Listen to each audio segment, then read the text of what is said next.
Zap Crypto. Tous les jours, toute l'actu crypto au même endroit.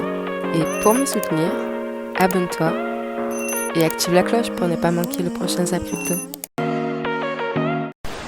Bonsoir à tous. Comme d'habitude, on commence avec le Fear and Greed Index, actuellement à 11 dans l'extrême peur. Sans surprise, le Social Index, toujours bloqué à fond sur Up, et le Market Order Flow, actuellement en recherche d'achat modéré. Petit disclaimer avant la suite de la vidéo qui est aujourd'hui très bearish, ne prenez aucune décision hâtive, évitez le panic sell. Chacune de vos décisions doivent être mûrement réfléchies. Sur ce, je vous souhaite une excellente vidéo. C'était Zap Crypto. Tous les indices sont dans le rouge, on commence à s'y habituer un petit peu, on regarde rapidement, rouge, un beau rouge quand même, hein. On est sur du moins 1% sur les indices américains et puis un petit peu plus sur les indices européens. Il y a la tension avec l'Ukraine et surtout ce défilé, ce discours de Vladimir Poutine qui inquiète un petit peu. Sur la semaine, on va avoir des informations super importantes. C'est quand même une semaine décisive puisqu'on va avoir mercredi la publication des chiffres mensuels des prix à la consommation aux États-Unis, ce qui ne va pas manquer d'alimenter le fameux débat sur le rythme des relèvements des taux de la Fed. Alors 0,50, 0,75. Alors ça paraît rien, un 0,25 de plus, mais ça vous fait plus 3 ou plus 4 ou moins 3 ou moins 4% sur le Nasdaq et les autres indices. C'est quelque chose qui est extrêmement important. Et en plus, on a des craintes sur les conséquences du confinement de Shanghai sur l'économie chinoise et mondiale, bien entendu, effet collatéral. Les autorités de la capitale économique devraient, alors c'est ce que j'ai trouvé comme info, je dis bien devraient, maintenir les restrictions sanitaires jusqu'à la fin du mois. Donc si c'est confirmé, c'est pas une bonne nouvelle pour l'économie mondiale et pour la relance. Donc on est vraiment sur une période très bizarre que je n'ai jamais connue en 27 ans de bourse. C'est pas tous les jours qu'on a des guerres en Europe, heureusement. Surtout, on en a eu en Yougoslavie et tout, mais ça n'avait pas du tout le même risque et le même ampleur, entre guillemets. Donc, journée qui va être intéressante, ne pas prendre de risques. Sur les obligations, on parle même du pire marché depuis le 19e siècle. Vous voyez ici, it's the worst bond market since 1842. Le pire marché obligataire depuis 1842. Et on voit ici TLT qui s'effondre littéralement. TLT, bon, c'est l'ETF qui représente les obligations. Regardez la chute. Là, c'était 2018, d'accord? On n'est pas loin de 2018. 2020, on était par là. Donc ça, c'est la période Covid et compagnie. Là, on est sur les plus bas historiques. Et je vais aller sur du très très long terme. On a encore de la marge, mais clairement, on est en train de corriger fortement. Donc aujourd'hui, il faut être de plus en plus prudent parce que voilà, ce qui est en train de se passer, c'est juste une catastrophe. Catastrophe pour les marchés financiers, catastrophe pour les particuliers. Parce qu'aujourd'hui, de nombreux particuliers sont en train de perdre énormément d'argent dans les marchés actuels. Vous avez ici ce graphe qui montre les investisseurs particuliers, la performance des investisseurs particuliers qui, en noir, hein, vous voyez, et on est à moins 35%. Le S&P pas loin des moins 15%, mais le S&P là, il continue de baisser. Donc ça, c'est le graphe fin avril. Et on voit que depuis le début de l'année, les investisseurs particuliers se sont fait décimer. Et ce n'est pas fini. On n'en est qu'au début, malheureusement. Et cet article, ce qu'il nous dit, c'est que on a environ 9 000 milliards de dollars de perdus. 9 000 milliards de dollars de perdus sur les actions US depuis le début de l'année. Mais beaucoup de particuliers n'ont pas coupé leur position. Beaucoup de particuliers se sont dit c'est le dip, il faut acheter le dip, etc. Et cet article nous dit que beaucoup de hedge funds ont coupé leur position, beaucoup de professionnels. Encore une fois, je suis mitigé parce que j'ai vu JP Morgan en début d'année nous expliquer que c'était un marché haussier. Il y a quelque chose de plus inquiétant, 6 semaines consécutives de baisse sur le Bitcoin, c'est la première fois depuis la capitalisation du Bitcoin. Et ça, c'est très inquiétant. On n'a jamais connu 6 semaines de baisse consécutives. Mais pas de panique. Pas de panique, pourquoi? Parce que quand on se remet en weekly, on voit quoi? On voit qu'on est dans un range énorme. Ok? Donc on est dans ce range que j'ai très très mal décidé, mais bon, c'est pas grave. Et en fait, on voit qu'on est en train de rebondir dedans. Donc le tout, c'est de rebondir et ne surtout pas aller en dessous. Si, alors attention, je dis toujours des si, mais désolé, c'est comme ça. C'est pas que je suis une trompette, les gars, c'est que c'est les marchés financiers. Si on vient juste faire une mèche comme ça et on revient, c'est qu'on est juste venu chercher toutes les liquidités ici et qu'on repart après to the moon. Ok? Donc voilà, vous avez le scénario baissier. Je verrai avec vous pour le scénario haussier demain si nécessaire.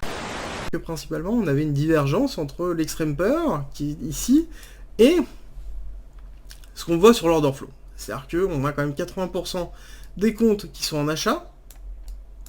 Ok.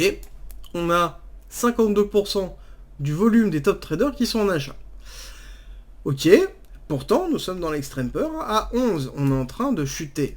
On voit un open interest qui est quand même encore à 90. On était monté à 92 lors de la première impulsion baissière.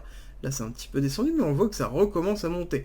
On est actuellement sur quasiment un 8, un 9. On a énormément de leverage qui sont en cours avec un nombre de positions top trader qui sont quand même majoritairement longues. C'est-à-dire qu'il y a quand même beaucoup de personnes qui achètent ici ce dip en leverage.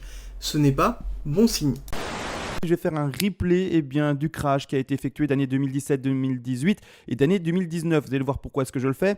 Tout simplement pour vous préparer mentalement à ce qui peut arriver maintenant. On peut encore et toujours rebondir sur les 33 000, 30 000 $, retourner vers des quasi 40 000 $, et puis après retourner de nouveau vers ces alentours de prix des 30 000, 33 000 $, rebondir de nouveau, et vous aurez compris pendant un certain temps avant de cracher vers le bas et finalement aller voir les abysses. De cette manière-là, je vais faire un petit play, rien de compliqué, on regarde ça ensemble bien entendu, et vous allez voir que le support à l'époque aux alentours des 5 000, 6 000 a tenu vraiment très fortement, d'accord, c'est ici aux alentours des 5 000, 6 000, pendant plusieurs mois, quasiment une année, pour finir par après break, tout simplement support de manière assez violente, pour retourner d'un 19 000 $, vous le savez tous, à aux alentours 3 000 $, donc vraiment c'est assez violent, et regardez ce support comme il tient fort, hein. Donc ici clairement il faut en avoir conscience, on peut encore connaître ça maintenant, en année de 2022, support qui tient fort aux alentours des 30 000, 33 000 $, stagner dans cette zone-là, faire croire finalement à une zone d'accumulation, vous le savez, de moins en moins de volume, etc. On se dit, ça y est, c'est le moment d'accumulation. Et puis par après, qu'est-ce qui se passe? On crache et on casse le support et on va retourner aux 3000 pour en tout cas le contexte passé d'année 2018.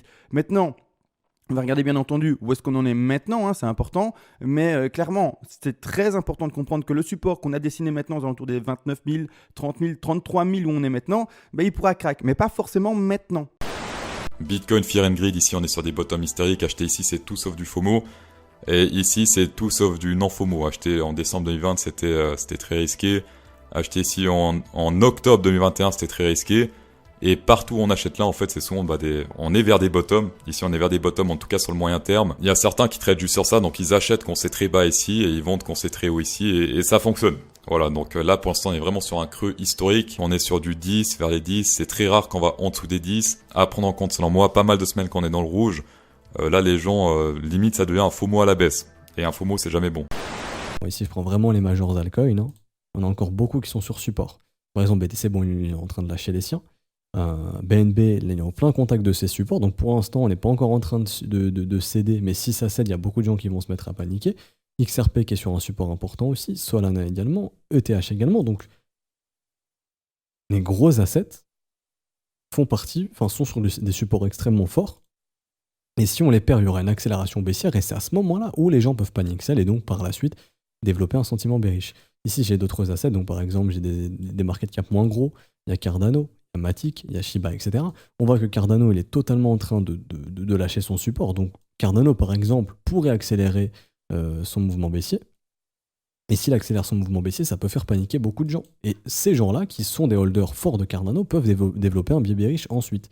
Et du coup, c'est ce qui fait que le marché, par la suite, une fois qu'ils ont vendu, pourrait remonter. Et donc, ils auront développé un biais bearish ici. Ils auront la capacité de réexécuter un trade à l'achat avant plusieurs semaines, le temps de se remettre de ce « merde, j'ai vendu le bottom ».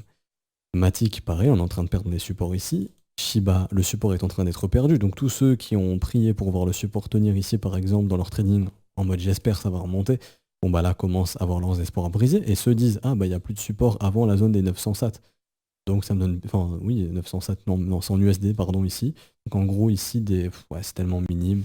En dixième de centime, donc en gros vers 899 ici. Ils disent, ok, mon prochain support est à 899. bon bah ok, je vends ici, je vais racheter à 899. Et du coup, c'est ce qui fait que le marché, tac, tac, tac, pose un bottom avant. Et tous ceux qui attendent là-bas n'ont pas leur entrée, et donc du coup deviennent bearish parce qu'ils n'ont pas eu leur entrée. Vous comprenez un petit peu comment on peut développer un biais bearish. Et donc ici, par exemple, j'ai Avax. Pareil, Avax, il est en train de défoncer ses derniers supports ici. Pareil, là, il y a beaucoup de gens qui vont commencer à se poser sérieusement la question de est-ce que je vends pas, et si je vends, où est-ce que je rachète. Et une fois qu'ils auront vendu, vont développer un biais bearish s'ils n'ont pas l'entrée qu'ils souhaitaient. Ok ? Ce qu'il faut savoir, c'est que dans des marchés baissiers avec un VIX qui reste bien évidemment aux alentours de 30, on a des gros mouvements intraday, hein, donc ça peut aller effectivement de 2, 3, 4, 5, 6%, ça dépend. On a eu du 6% sur le Nasdaq.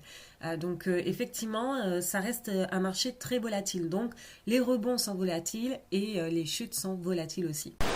Ensuite, au niveau du Nasdaq, très intéressant, on a un petit graphe qui nous montre par rapport au RSI la zone de RSI qu'il faut éviter de casser, parce que regardez ça, en 2001, vous voyez, on avait cassé, on avait fait une longue période baissière. Pareil pour 2008, crise de subprime, vous voyez, on avait cassé le RSI au niveau de la zone des 50, juste là. Et pareil, on avait fait une longue traversée du désert, une longue baisse qui avait duré assez longtemps, et on avait pu remonter après par la suite. Et depuis en fait 2008-2009, on a fait que rebondir, vous voyez, sur cette droite de RSI au niveau des 50.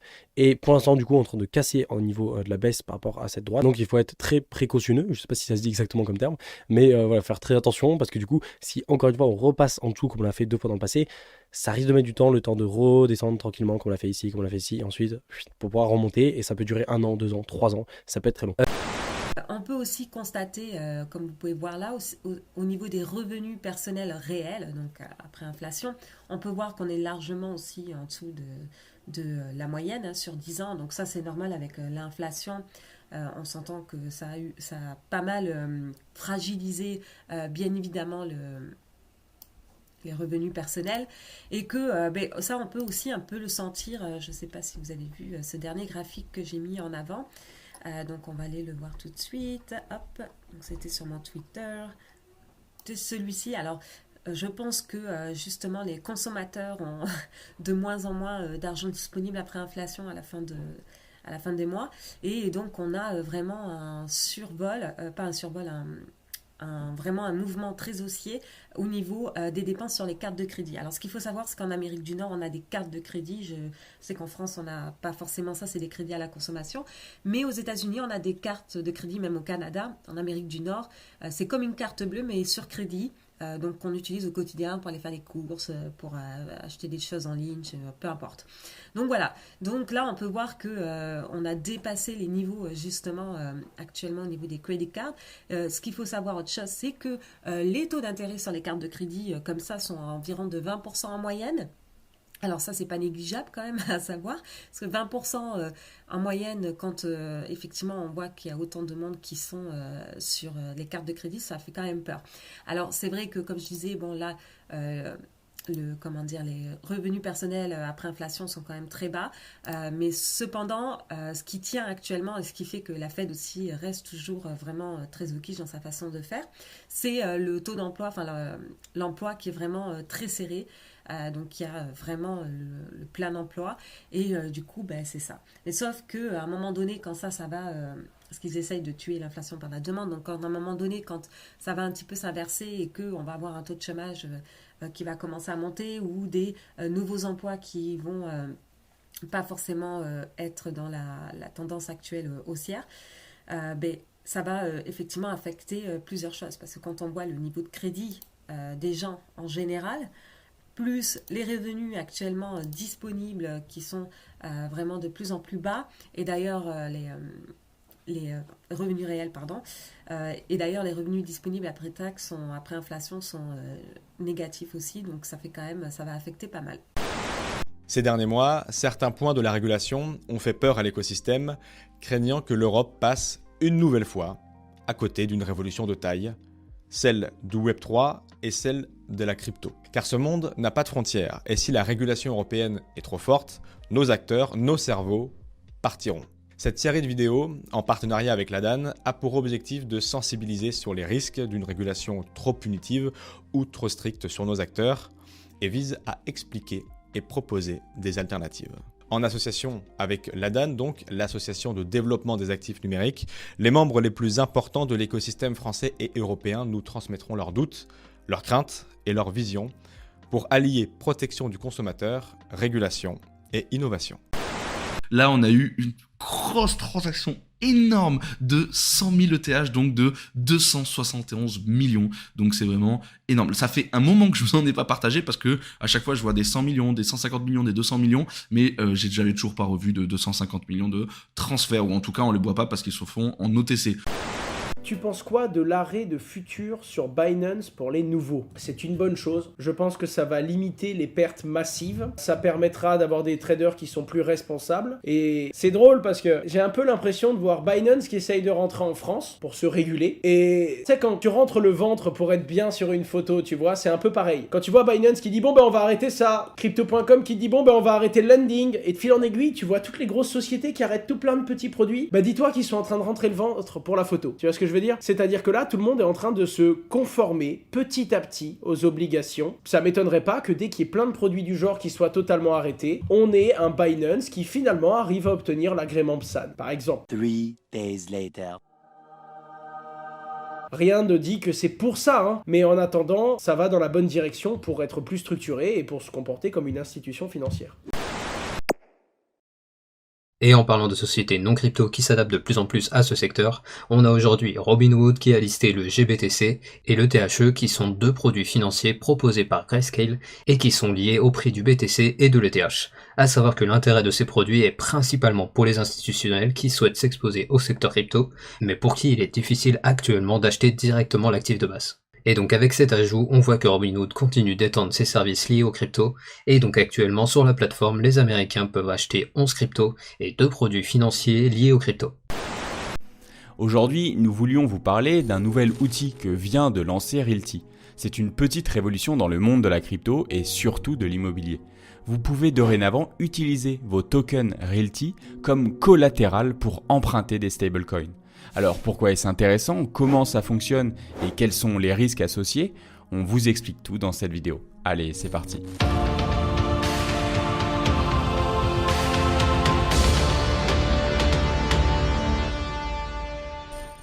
Alors, pour rappel ou pour info, Realty est une société basée aux États-Unis, dans le Delaware pour être précis, qui fait de la tokenisation d'actifs.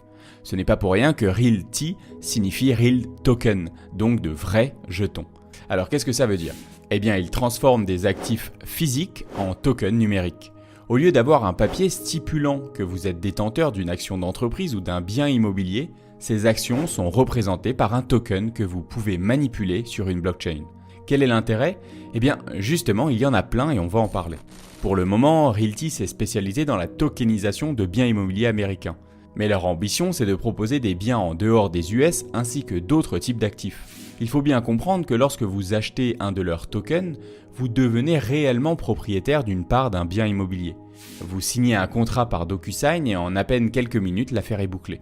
En fait, pour être plus précis, Realty crée pour chaque bien immobilier une Inc., c'est-à-dire une corporation, qui correspond chez nous à la famille des sociétés à responsabilité limitée, qui permet de séparer le patrimoine de la société du patrimoine de ses actionnaires. Bref, cette société va détenir le bien immobilier et ce sont les parts de cette société qui vont être tokenisées. En détenant un token, vous détenez une part de la société qui détient elle-même le bien immobilier. Par exemple, dans le cas de cette maison à Détroit, il y a 11 800 tokens émis, valant chacun environ $50. Si vous détenez un de ces tokens, vous êtes propriétaire d'une partie de la propriété. Vous percevez donc une partie des loyers directement sur votre wallet connecté au réseau Ethereum ou alors XDAI pour optimiser les frais. À terme, l'idée de Michael est de vouloir streamer les loyers en instantané. Plutôt chouette, non? Mais on n'en est pas encore là, donc on vous expliquera plus tard à quoi ça pourrait servir.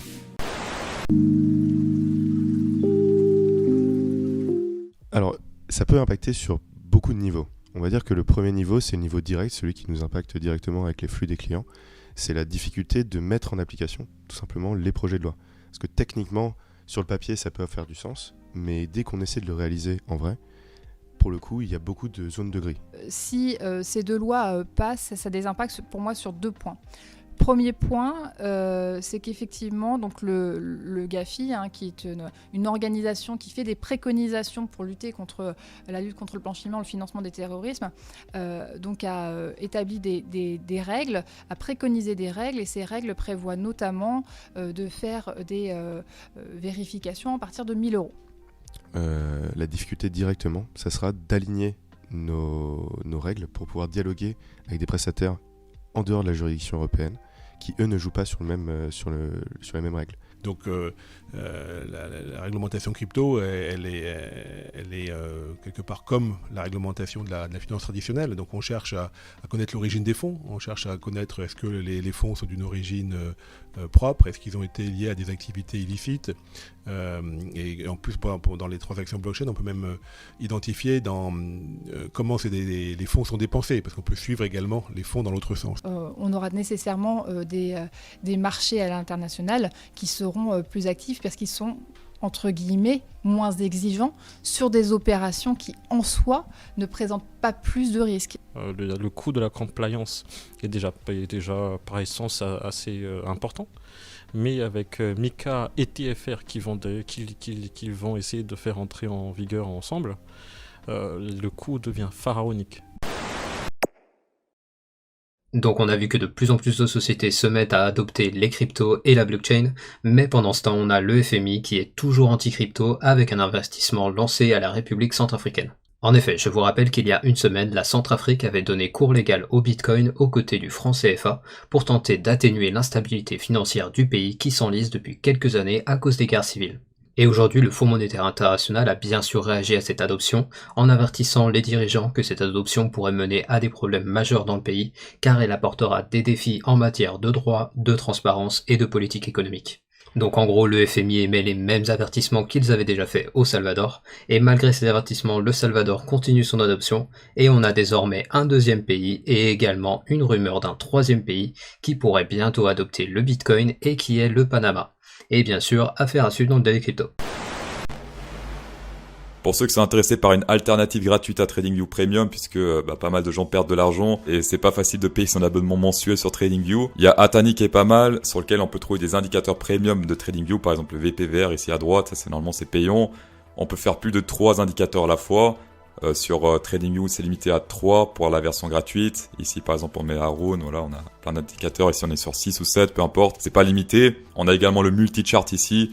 2 à la fois, 3 à la fois, voilà, c'est magnifique. Parlons maintenant d'Instagram. Instagram et les 4 blockchains qui sont en test sur Instagram qui devraient bientôt débarquer pour pouvoir permettre l'affichage de NFT sur Instagram, donc pour les photos de profil dans un premier temps, pour poster des photos aussi. Donc les 4 blockchains, on est sur Ethereum, Polygon, Solana et Flow. Donc Ethereum, on ne présente plus. Polygon, c'est cette sidechain ou on va dire une blockchain qui a été créée dans le but de réduire les frais de transaction sur Ethereum. Solana aussi, on en parle beaucoup ces derniers temps. Il y a pas mal d'activités autour des NFT sur Solana. Et Flow aussi. Flow, il y a plein de choses qui se font autour du Flow. Sur les NFT aussi. Donc Instagram, ils sont vraiment en train de s'intégrer aux principales blockchains qui permettent l'usage, le transfert, l'achat, la revente de NFT. On ne sait pas encore si lors du lancement, ça sera ces 4 blockchains ou juste une seule, mais en tout cas là, ce qu'on voit, c'est qu'ils sont bien partis quand même pour s'intégrer à de multiples blockchains et de ne pas être mono-blockchain, comme on a pu le voir sur certains projets.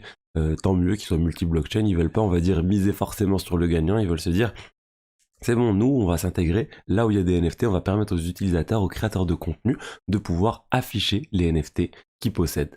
Donc, écoutez, moi, je pense que c'est quelque chose qui va être assez important une fois que ça sera mis en place. Sur Twitter, c'est déjà parti, c'est déjà mis en place, mais sur Instagram, il y a beaucoup plus d'utilisateurs que Twitter et je pense que ça va démocratiser encore davantage les NFT et aussi la crypto, les NFT. On va dire c'est une porte d'entrée vers la crypto pour un très grand nombre d'utilisateurs. Ensuite, on passe sur Twitter, on commence avec France Crypto qui nous dit ça y est, après 1 142 800 tentatives, un heureux gagnant a réussi à gagner un Bitcoin. Je ne savais pas si on pouvait avoir plusieurs gagnants ou pas, mais du coup, on a eu un seul gagnant par rapport à Bitcoin. Et en gros, rappelez-vous, le jeu, en fait, il fallait appuyer sur le bouton et le chronomètre devait descendre à 60 secondes. À chaque fois que quelqu'un d'autre appuie sur le bouton, ça remettait le compteur à 0, à 60 plutôt. Et à chaque fois, ça redescendait. Et en fait, du coup, le compteur n'était jamais atteint 0 pendant des semaines. Et là, du coup, hier ou avant-hier, il y a eu une personne qui a pu cliquer sur le bouton, les 60 secondes se sont écoulées et elle a pu du coup récupérer un bitcoin entier, ce qui est assez énorme. C'est pas une chance qui a offert ça, mais du coup si vous n'avez pas pu cliquer sur le bouton, du coup c'est trop tard. Et en réalité voilà, une personne sur 1 million, ça fait quand même peu de chance, et surtout qu'il y a encore d'autres personnes qui n'avaient pas encore cliqué sur le bouton, et je pense qu'elles étaient encore bien plus nombreuses que seulement 1 million. Prenez garde, un quart des arnaques en France concernent des crypto-monnaies selon l'AMF. Alors attention, quand on le raconte comme ça, on a l'impression que oh là là, les crypto-monnaies sont très souvent des arnaques, c'est de la merde. Non, on remet le contexte. Un scam, une arnaque, a pour but de voler de l'argent aux gens. L'objectif étant de faire un minimum d'efforts, prendre un minimum de risques en volant un maximum de pognon. Imaginons que vous êtes quelqu'un qui cherche à arnaquer. Il y a deux gros types de hacks, d'arnaques. Le premier, c'est t'es très balèze, tu cherches, tu trouves des failles et t'arrives à voler de l'argent. C'est beaucoup plus dur, c'est très rigoureux. Et le deuxième, c'est on ratisse large. C'est-à-dire qu'on envoie à 25 millions de crétins, permettez-moi l'expression, oh, vous venez de gagner un iPhone, rentrez les codes de votre carte bleue juste ici et nous vous enverrons votre iPhone gratuit. Ne vous inquiétez pas, on ne va pas vous prélever d'argent, on vous demande juste votre numéro de carte bleue pour être sûr que vous êtes bien un être humain. Bien sûr. Voilà, le problème c'est que quand tu touches 10 personnes, elles ne se font pas avoir. Quand tu en touches 25 millions, tu sais que tu vas avoir 250 qui vont mettre leur carte de crédit et donc tu sais que si ça te coûte 10 000 € de toucher 25 millions de personnes et que sur 25 millions de personnes, tu arrives à arnaquer 250 personnes qui elles vont te rapporter 50 000 €, l'opération est rentable. Résultat des courses, on ratisse large. Mais il y a un truc encore mieux. Tu dis bon, ce serait génial si quand j'en touche 25 millions, il n'y en ait pas 250 qui se fassent arnaquer à la fin, mais il y en ait 700 ou 1000 ou 5000. Et du coup, il faudrait que j'arrive à créer une arnaque pourrie et bidon dans un écosystème où il y a des gens qui ont réellement gagné de l'argent rapidement. Un écosystème dans lequel, oh là là là là, je comprends rien, on me parle de technologie, de deep technologie, d'intelligence artificielle, on me dit que c'est la crypto-monnaie du futur, je comprends pas. Eh mais non, mais ne t'inquiète pas, c'est la crypto-monnaie, c'est très complexe, tu n'as pas besoin de comprendre. Là, c'est l'endroit parfait pour mettre une arnaque. Alors, c'est toujours un piège à abrutis, attention. Sauf que ce que je veux vous dire, c'est qu'au lieu d'en avoir 250 qui tombent dedans, t'en as 1500. Et donc, c'est la tendance rentable pour aller là-bas. On est passé des filles de ta région sur le site porno au gagner un iPhone, à envoyez-moi 100 €, je vous renvoie 200, mais les gens ne se font plus avoir. Alors que maintenant, envoyez-moi un bitcoin, je vous en renvoie 2. Il y a encore des gens qui tombent dessus, parce qu'il y a un biais cognitif supplémentaire. Le bitcoin, quand on ne connaît pas, on considère que c'est pas de l'argent, c'est comme un jeton. Mais quand je vois des mecs sous ma chaîne YouTube qui prennent la même miniature que moi, et qui disent « Tu veux gagner de l'argent ? Envoie-moi un message sur WhatsApp, plus 44589112 » et que je vois des gars qui répondent « Oh là là, merci Asher, je te contacte tout de suite », j'ai envie de dire « Mais merde !» Donc, petite définition rapide, identité numérique, évidemment on pense tout de suite à notre carte d'identité numérisée, digitalisée, ainsi que en fait notre état civil, certaines données. On pense aussi à la dématérialisation de la carte vitale, voilà tout ça. Pour ça, en France, on a déjà la Poste et on a donc France Connect. Il y a plusieurs dispositifs qui sont mis en place. Ça nous permet de gagner du temps lorsqu'on fait des démarches en ligne et qu'on a besoin de prouver notre identité. Ensuite, il y a un autre aspect que je trouve important et auquel on ne pense pas forcément. L'identité numérique, c'est aussi en quelque sorte notre personal branding. On parle d'identité de marque pour des entreprises, pour une personne, ça peut aussi s'appliquer. Donc ça, on va en parler un petit peu plus tard. Je vais d'abord commencer par discuter de notre fameuse identité, notre état civil numérisé, mais aussi d'autres informations. On a vu avec le Covid et le pass sanitaire qu'on tendait, là, ça nous pend au nez, vers un QR code qui donnerait notre identité pour valider qui on est dans pas mal de situations. Et je pense que ça va arriver. On va par exemple arriver en boîte de nuit pour rentrer.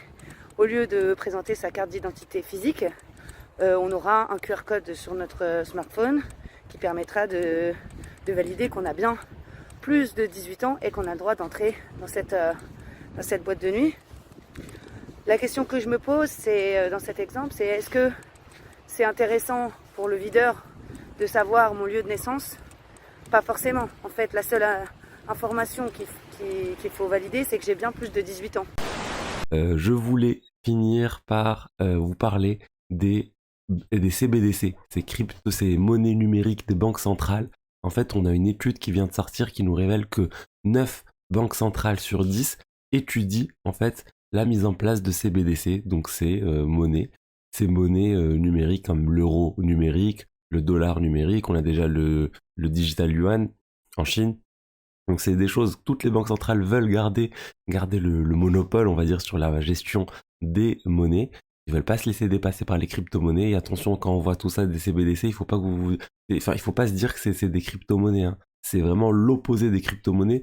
C'est ce qu'il y a de plus centralisé au monde. C'est vraiment centralisé au niveau des banques centrales. Elles veulent avoir de la visibilité totale sur les wallets de tout le monde sans passer par les intermédiaires. Il faut avoir à tout moment une vision et une possibilité de changer, on va dire, l'inflation, de changer les prélèvements. Ils peuvent faire plein de choses, ils peuvent tout contrôler avec ça. Et j'espère qu'on se dirige pas vers un monde où les CBDC vont vraiment remplacer complètement les monnaies, le dollar, etc. Ça serait vraiment une mauvaise nouvelle pour le monde et pas juste pour la crypto-monnaie.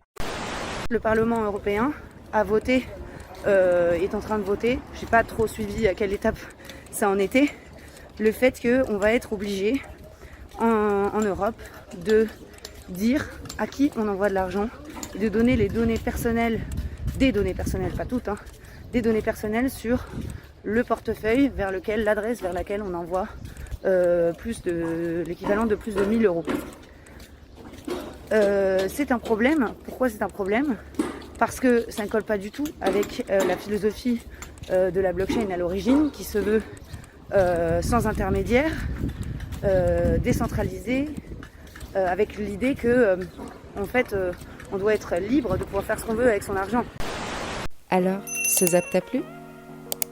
Dis-moi en commentaire quelle est l'actu qui t'a le plus intéressé. Et si tu as manqué les actus d'hier, retrouve juste ici le zap crypto de la veille.